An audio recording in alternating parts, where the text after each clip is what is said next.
Maître Landry Pongowonia, bonjour. Bonjour madame. Je précise pour nos téléspectateurs que vous êtes avocat au barreau de Kinshasa-Gombe.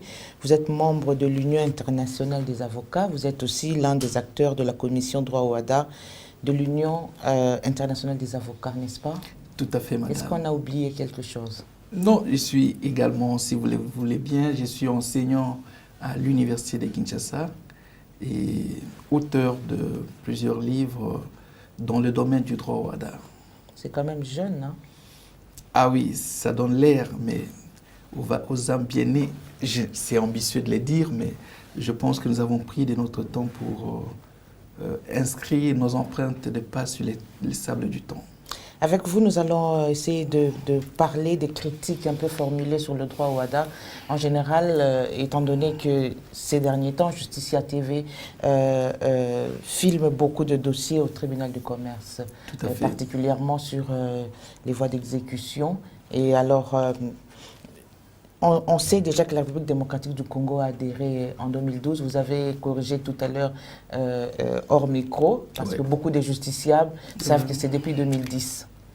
Pourquoi cette erreur au fait de fixation de l'adhésion et de la ratification même de la RDC au traité relatif à l'harmonisation du droit des affaires?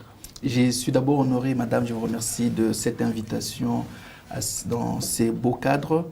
L'adhésion de la République démocratique du Congo à l'OHADA a été effective le 12 septembre 2012 et c'est depuis lors que la comptabilité s'effectue et dernièrement nous venions de fêter les 10 ans de l'OHADA, le 12 septembre 2022. Ça faisait 10 ans de l'OHADA et le barreau de Kinshasa-Gombe a eu l'honneur de pouvoir inviter la présidente de la CCJA, Cour commune des justices et d'arbitrage. Il a aussi invité le DG de l'ERSUMA, École régionale supérieure de la magistrature, qui sont deux organes à côté du secrétariat permanent qui est au Cameroun, deux organes importants, deux institutions actives de l'OHADA. Et donc, pour revenir à votre question, nous avons effectivement adhéré le 12 septembre 2012, mais il y a eu un processus. Il y a eu en 2010 l'arrêt de la Cour suprême de justice siégeant comme Cour constitutionnelle à l'époque ayant contrôlé la conformité de la Convention ou du traité de l'OHADA à notre Constitution. Puisque quiconque, vous le savez, madame, nos constitutions africaines généralement et la nôtre, de la RDC, a une valeur supérieure au traité, mais le traité a une valeur supérieure aux lois. Il eût fallu que ce traité soit conforme à la Constitution. C'est ainsi qu'en 2010, il y a eu contrôle de convention, des constitutionnalités de la Convention. Et une année plus tard, soit en 2012, au début de l'année, les instruments, au mois de mai, les instruments, juillet plutôt, ont été déposés au Sénégal. C'est-à-dire, c'est un processus où nous prenons les actes de ratification, etc., on va les déposer au Sénégal, là où se trouvent tous les instruments des États partis. Et 2 mois plus tard, soit de juillet en septembre, le 12 septembre, on a adhéré effectivement à l'OHADA. Alors merci pour toutes ces précisions déjà, mais on va dire 10 ans, oui. 10 ans de vie au HADA, on peut le dire en République démocratique du Congo, 10 ans de pratique.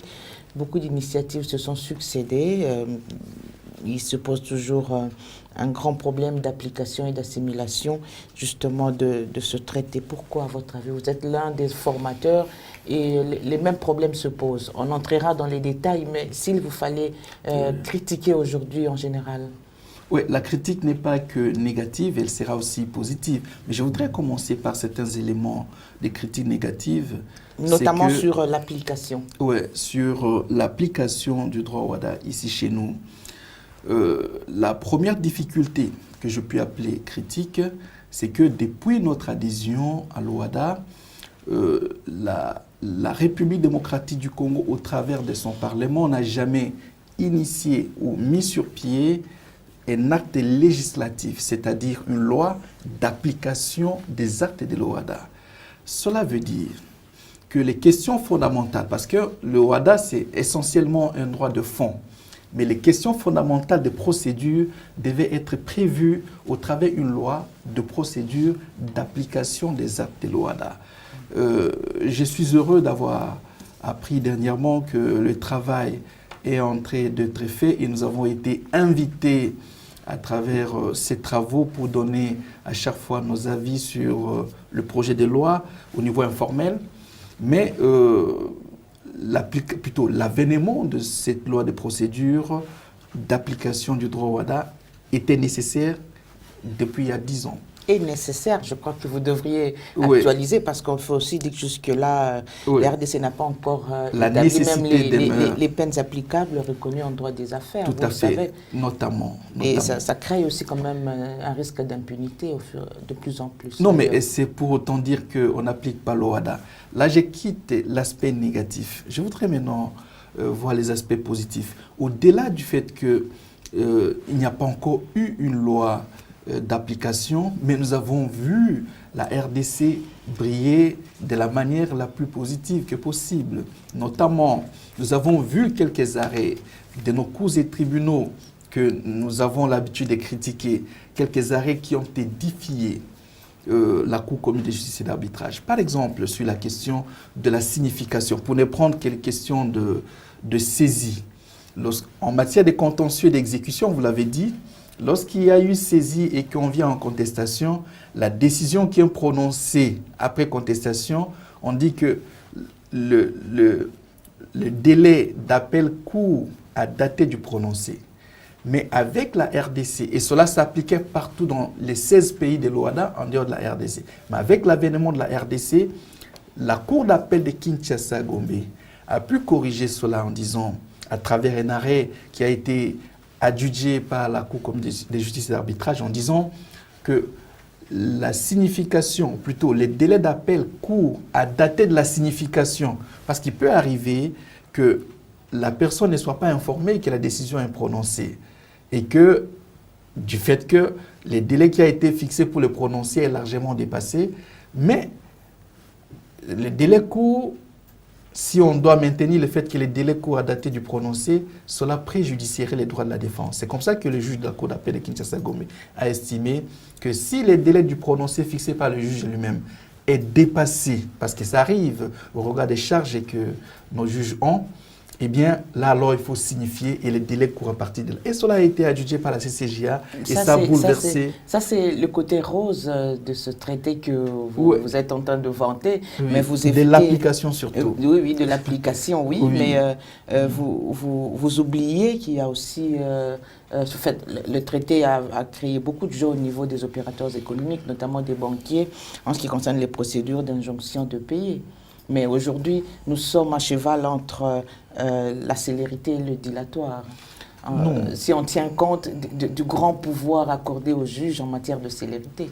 Vous êtes conscient de ça. Et cela fait partie des inconvénients, des grands inconvénients même de cette... Nous pensons pour notre part qu'il eût fallu qu'il en soit ainsi, parce qu'aujourd'hui, la communautarisation des instruments juridiques devient le maître mot, parce que les opérateurs de l'Est veulent investir à l'Ouest, ceux du Sud veulent investir au Nord.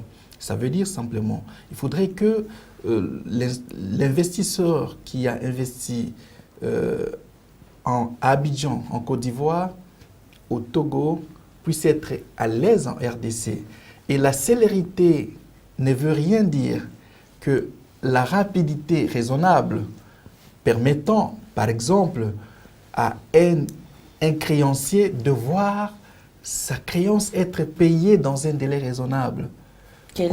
Justement, c'est ce délai raisonnable qui pose problème, parce que cette liberté accordée au juge pour statuer à son rythme d'ailleurs, dans un environnement judiciaire assez perfectible pour la RDC, on estime que c'est quand même trop osé.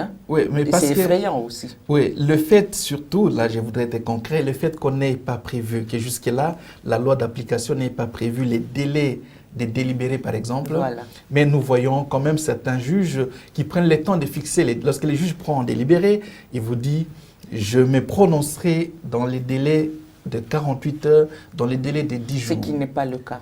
Mais vous êtes avocat, vous savez que ce n'est pas le cas généralement. Nous savons que par moment, les dépassements des délais est évident. C'est ainsi que il est possible pour un avocat qui connaît la procédure de pouvoir sommer lorsque les délais, il trouve que le délai qui a été fixé est dépassé. Donc, de tous côtés, si vous trouvez que le délai qui est fixé est aussi large, vous pouvez discuter avec le juge qui est devant vous. Tout comme s'il a fixé un délai et que ce délai est dépassé, il y a une possibilité pour l'avocat qui doit faire respecter les droits sacrés de la défense, de pouvoir sommer les juges pour que ces derniers puissent se prononcer. Et d'ailleurs, c'est aussi un motif de prise à partie, ce qui peut être assimilé d'une certaine façon lorsqu'on a aussi respecté la procédure, ce qu'on peut appeler les dénis de justice. Et quand on parle de droit au hadar, beaucoup de justiciables ont l'impression de concentrer justement cet instrument juridique à cette procédure d'injonction de payer parce que c'est plus facile et plus beau de le dire, parce que c'est intéressant pour les créanciers. Mais est-ce que vous n'estimez pas que le droit au hadar vient créer un problème sur un problème qui existait déjà en RDC, notamment la lenteur au niveau de l'administration judiciaire, dans la procédure des prises des décisions, bien sûr, et des prononcés? La question de l'injonction de payer, vous l'avez répété plusieurs fois, parce que qui n'est qu'une possibilité. Qui fait partie d'ailleurs des atouts qu'on voit au niveau des banques, d'ailleurs. Utilisés d'ailleurs par les avocats. L'injonction de payer, d'ailleurs, moi en tant que praticien de droit, je ne l'utilise pas assez parce que je sais conseiller mes clients de pouvoir prendre des conventions et les notarier. Aujourd'hui, l'avènement de l'injonction de payer ou de délivrer ou de restituer a pour but d'obtenir un titre exécutoire qui vous permet d'exécuter. Très rapidement. Oui, l'exécution doit être rapide. Mais l'injonction de payer ce n'est qu'une possibilité.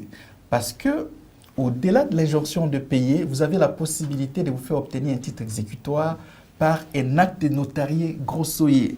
C'est-à-dire, les deux clients, en fait, les deux co-contractants s'engagent, signent un document que vous notariez.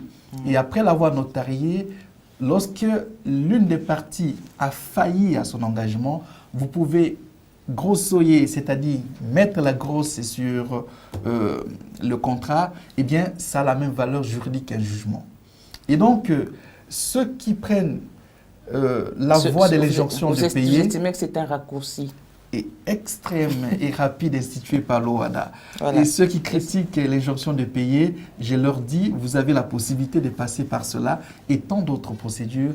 Et l'article 33 de l'acte uniforme qui porte organisation des procédures simplifiées, des recouvrements des voies d'exécution, nous donne plusieurs possibilités d'obtenir un titre exécutoire. Vous avez parlé tantôt des prises à partie. Est-ce que ce n'est pas aussi une manière d'alourdir aussi les choses avec la réalité sur terrain? La problématique de la prise à partie... Parce que vous savez que tout est concentré à Kinshasa. Oui. La problématique de la prise à partie est discutable, surtout avec l'application du droit WADA. D'abord, le temps que ça prend, parce que l'institution Cour de cassation n'est pas décentralisée. Deux, il y a une question fondamentale, je pouvais dire existentielle même du droit WADA. La prise à partie ici chez nous a une finalité, sanctionner les juges, annuler l'œuvre du juge.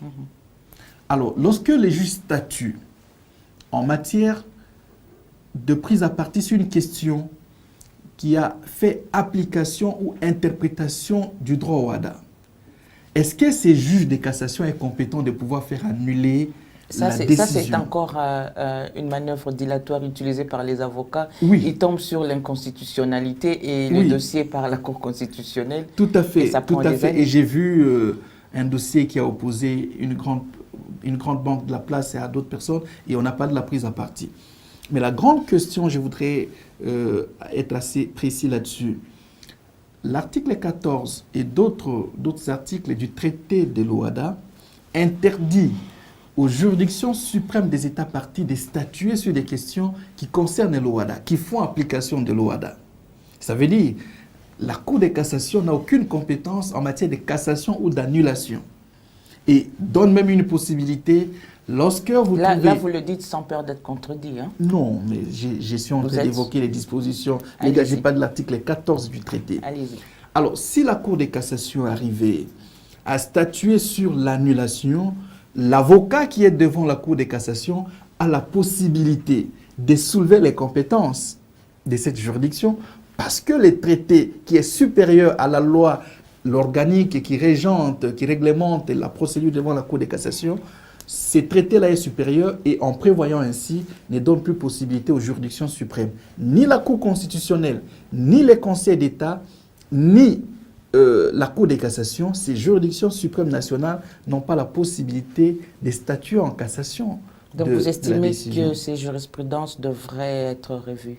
Oui, et moi, j'ai vu l'arrêt de la Cour constitutionnelle sur le contrôle de constitutionnalité d'une procédure devant le tribunal de commerce. Eh bien, je l'estime que l'avocat contradicteur avait soulevé les compétences de la Cour constitutionnelle. Et s'il en est ainsi, et que la Cour a par la suite décidé de l'annulation de la procédure, eh bien, il a la possibilité d'aller devant la Cour commune de justice et d'arbitrage qui se trouve à Abidjan pour faire annuler la décision de la Cour des... Est-ce que tous les justiciables ont-ils des moyens pour suivre cette procédure jusqu'à la Cour commune? Mais elle n'est pas si coûteuse. Elle n'est pas si coûteuse. On sait que vous avez la possibilité de pouvoir envoyer par voie électronique, ou plutôt par voie des agences de voyage, DHL, etc., eh bien, faire parvenir vos documents bien notariés.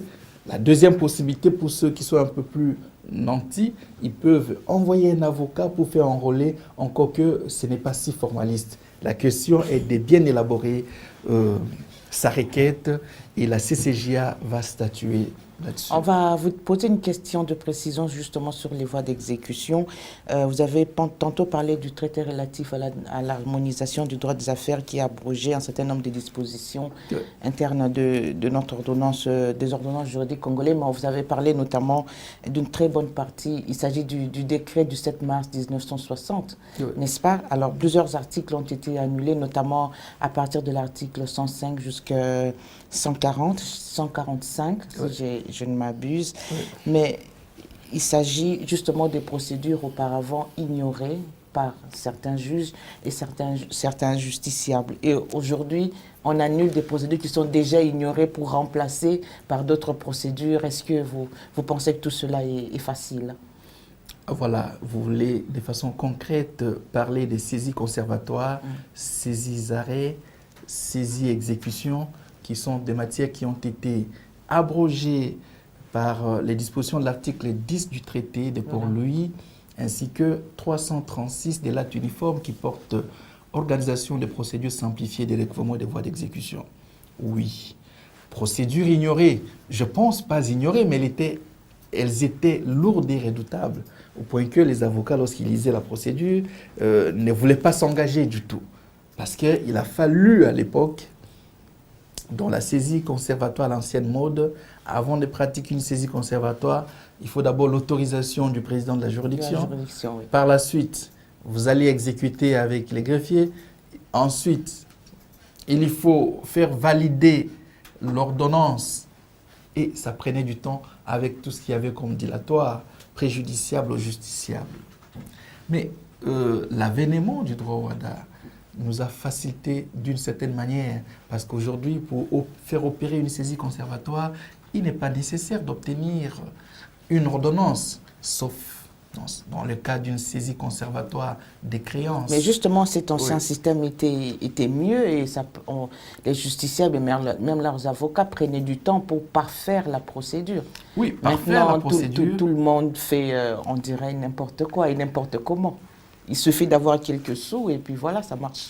Dans l'esprit du droit africain, madame, l'idée, c'est de décourager les insolvables. Il ne faut pas donner à l'insolvable le temps de tripatouiller sur votre créance et lui donner le loisir de s'envoler. Et donc, nous estimons que ça a été abrogé et l'avènement, surtout sur les questions des saisies, est salutaire. Mais j'ai droit à nuancer, parce que j'ai eu à écrire un livre sur la saisie conservatoire des navires et des aéronefs. J'ai dit à ce stade que si l'OADA a abrogé à abroger les questions des saisies chez nous, en République démocratique du Congo, cette abrogation n'est pas, je pouvais dire, totale. Parce que l'OHADA n'a pas régi les matières relatives aux saisies conservatoires des navires et aéronefs. Et lorsque vous lisez les autres conventions, notamment la Convention de Bruxelles de 1952 sur la saisie conservatoire des navires et la Convention de Rome sur les saisies conservatoires des aéronefs, eh bien, ces conventions renvoient à l'application de la loi interne. Donc, je pouvais dire que c'est une application rythmée. Lorsqu'il s'agit des matières régies par l'OHADA, c'est une abrogation rythmée. Lorsqu'il s'agit des matières régies par l'OHADA, c'est abrogé, mais les matières non régies par l'OHADA, ces dispositions-là peuvent être mises en application. Est-ce que vous pensez que l'environnement judiciaire congolais était-il prêt pour accueillir le droit OHADA? Très sincèrement. Je pense que le système au regard judiciaire congolais, de tous les mots critiqués sur le fonctionnement de la justice. Le système judiciaire congolais devenait vétuste parce qu'on appliquait les codes Napoléon. Et les Français eux-mêmes qui sont propriétaires de ce droit s'étaient déjà départis de ces codes Napoléon. Pas totalement, mais d'une certaine manière. Donc la vétusté de l'instrument juridique qui était en application chez nous, par exemple, les questions des saisies immobilières, etc., qui étaient prévues depuis 1920, 1888, etc. Et ces dispositions qui n'ont jamais été modifiées semblaient être vétustes. Mais on a l'impression d'être resté sur ce texte incomplet parce qu'il y a des peines applicables quand même reconnues en droit pénal des affaires qui ne sont pas encore déterminées. Oui, elles sont déterminées, mais la mise en application qui doit être faite au travers la loi dont j'ai parlé au début de l'émission, une loi portant mise en application du droit OHADA. Et là, alors, nous aurons une compilation où il y a toutes les infractions. Mais du moins, dans le code, dans les différents actes uniformes, notamment l'acte uniforme relatif aux droits de société commerciale et du groupement d'intérêt économique, il y en a 10. Il y a 10 actes uniformes. Ouais. Il y a l'acte uniforme sur la médiation, sur l'acte uniforme sur les droits comptables également et l'information. Tout ça, ça s'est ajouté et ça fait 10. Je précise à nos téléspectateurs que vous êtes aussi chercheur. Vous avez publié beaucoup d'ouvrages sur justement les droits OHADA. Pourquoi vous êtes intéressé à cette matière? Ah, la question du pourquoi. J'ai toujours été sensible à cette question. Tous les séminaristes sont sensibles à cette question. Voilà, le pourquoi. Non, mais c'est une question philosophique et même, je pouvais dire, existentielle. Parce que tout commence par le pourquoi. Pourquoi ai-je écrit? Je me suis dit... Qu'est-ce qui a soulevé qui a bougé votre sensibilité? C'est la vacuité. C'est le vide juridique, je pouvais dire vide doctrinal. Je ne voyais chez nous que les écrits des Camerounais. Et vous savez, l'OHADA n'est qu'un droit fondamental, c'est-à-dire qui traite des questions de fond. Et que lorsque ça arrive au Cameroun, il y a un droit camerounais qui existe et on rime, on essaie de faire un mélange des genres entre l'OHADA, les nouveaux droits, et les droits existants, et on trouve une osmose. Mais chez nous, on essaie de copier même les termes du droit camerounais. J'ai vu des juges dire les tribunaux de grande instance siégeant en matière de référés. Non, chez nous, il n'y a pas de référés en matière civile. Par contre, au Cameroun, en France, etc., il y en a. Les référés, c'est seulement devant les juges administratifs. Alors j'ai décidé de pouvoir corriger un peu. C'est ambitieux, bien sûr, mais je me suis dit, je m'engage modestement à cette entreprise qui est non moins laudative. Et pourquoi ne pas commencer par ce que vous faites déjà, c'est-à-dire la formation, les professionnels judiciaires, les comptables, les opérateurs économiques, les étudiants? Oui. Tout le monde a besoin d'être formé sur le droit OHADA avant de l'appliquer. Oui, mais chaque année, nous avons toujours organisé des formations Et c'est Le aussi, pourcentage est très faible. c'est aussi, mais là c'est une question d'individu. Parce que, étant donné que nous sommes en démocratie, vous n'allez pas demander à un avocat qui a d'autres programmes de pouvoir venir obligatoirement à votre formation. Mais c'est une obligation professionnelle que l'avocat se forme et que l'avocat écrive. Le bâtonnier du barreau de Kinshasa, Gombe, l'a dit lors de la célébration des 10 ans de l'OADA, que l'avocat, conformément au règlement intérieur qui nous régit, est obligé d'écrire. Et donc, c'est aussi une réponse à votre question pour remplir l'obligation professionnelle qui est donnée à l'avocat, qui incombe à l'avocat d'écrire. Lors de la ratification, il était promis aussi la mise à disposition des pays, notamment la République démocratique du Congo, d'une bibliothèque numérique. C'est oublié, bizarrement. Ah oui, mais nous avons un ministère du numérique. C'est un ministère qu'on vient à peine de créer, mais oui, ça fait 10 ans. À peu près 2 ou 3 ans. Mais je pense que ça, c'est un travail de pratique. C'est au-delà du droit. Le droit, c'est ce qui doit être. Vous faites un travail à moitié. Hein. Oui, les droits, c'est ce qui doit être. Et la politique ou la sociologie, c'est ce qui est. Et moi, je suis juriste. J'ai statut sur les questions de ce qui doit être. Les Ollen, comme le disent les Allemands. Vous avez près de 10 ans de carrière. Oui. Alors, s'il vous était demandé aujourd'hui de critiquer le fonctionnement de la justice en République démocratique du Congo, dans votre domaine, qu'est-ce que vous diriez comme ça d'entrée de jeu? Bon, sans passion. Ma critique commence par le fait que les gens sont trop sévères envers l'appareil judiciaire congolais. Mais je reviendrai sur les points négatifs. Mais j'ai lu Claude Butin qui a écrit, c'est un ancien magistrat français qui a écrit « Ne faites jamais confiance à la justice de votre pays ». Ça, c'est l'intitulé de son ouvrage.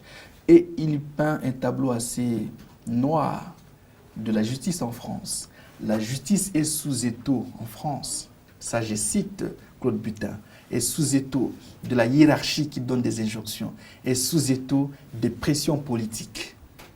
Ça vous dit quelque chose, madame? Ça ressemble aussi à notre justice. Mais le niveau de la démocratie n'est pas le même. Hein. Il ne faut pas comparer l'incomparable. C'est une différence des degrés et non des natures. Donc vous estimez que la justice fonctionne bien? Non, je peux pas oser le dire. Et vous n'osez pas dire le contraire, bien sûr. Mais elle est améliorable. Améliorable. Oui. Alors, les conditions sociales des magistrats posent problème aussi. Et tout cela fait partie des raisons pour lesquelles il y a des traités comme... C'est fondamental. J'étais impressionné par la gestion du personnel judiciaire au Royaume-Uni, où le magistrat est non seulement désigné par l'État, mais aussi mis dans des conditions de vie assez respectables. Les magistrats n'habitent pas la cité comme les autres. Ils ont leur propre cité. Regarde, c'est les exposés qui les mettent tous à la cité. Ils ont un salaire qui les met à l'abri, sauf par mauvaise foi, un salaire qui les met à l'abri de toute pression financière. Et au-delà de cela, ils ont leur charisme. Et c'est ce que je souhaite pour notre pays. Vous pensez qu'un jour ça arriverait? Même en Grande-Bretagne, on n'est pas encore arrivé au sommet. Et j'ai dit que c'est une différence de degrés. Notre degré est peut-être assez bas. Eux sont un peu plus en avance, mais le souhait est de nous voir aller de l'avant. Maître Landry Pongo Ouonia, je vous remercie pour avoir accepté de répondre à cette invitation de Justicia Télévision, mais on aimerait savoir si vous avez prévu une prochaine publication. Oui, la prochaine publication, c'est sur le droit d'arbitrage. Votre matière favorite. Le droit d'arbitrage, ça sera le 19e ouvrage. 19e ouvrage. Mais je vous remercie tout de même de m'avoir invité. Ça fait des années que je vous ai toujours vu et j'ai toujours suivi la constitution de votre chaîne Justicia. Je me suis dit c'est une idée originale et qu'un jour, je rêvais d'être ici et j'y suis. Oh, quelle n'est pas ma joie. Merci, Maître Landry Pongo. Je précise pour nos téléspectateurs que vous êtes avocat au barreau de Kinshasa-Gombe, membre de l'Union internationale des avocats. Vous êtes aussi formateur et l'un des acteurs de la commission droit OHADA de l'Union internationale des avocats. Tout à fait. Et bon, tous tes programmes sur Justicia Télévision.